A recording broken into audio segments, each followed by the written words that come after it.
I'm a fellowship trained breast surgical oncologist. I'm Dr. Amani Jambakar, and a question I get all the time is, how do I know if I have a high risk family history? So this is the family tree of a family which has been affected by the gene mutation BRCA1, which is autosomal dominant, meaning that you only need one bad copy of the gene to be at increased risk for cancers like breast cancer, ovarian cancer, pancreatic cancer, melanoma, as well as prostate cancer. This story starts with grandma, who is number 2 in the first line. She does have the BRCA1 gene mutation. She married grandpa, who is the white square.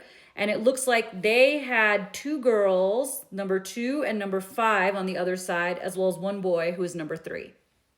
You can tell from the filled in squares and circles that these are the people who did inherit the BRCA1 mutation. And number 3 and number 5 both did inherit the BRCA1 gene mutation, but number 2 didn't. And so number 2's 2 daughters don't have any chance of carrying BRCA1 because their mom didn't inherit it from her mom.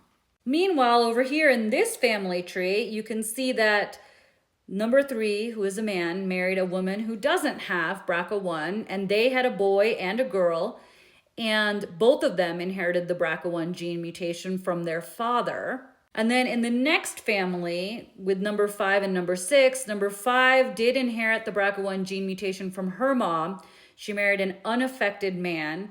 They had 2 sons, and one of the 2 sons also inherited BRCA1. If this is starting to sound like your family history, like you have had multiple people on the same side of the family who are diagnosed with cancers like breast cancer, ovarian cancer, or colon or uterine cancer, or pancreatic and prostate cancer, then you probably do need to talk to someone who's certified in cancer genetics like me, or a genetic counselor about your family history. And a question I get all the time also is, if my aunt has a gene mutation like BRCA1, or my uncle does it qualify me for genetic testing? And the answer is yes. Let's assume that this person's mom right above decided that she didn't want to get tested and she did not want to know whether or not she inherited the BRCA1 mutation from her mom.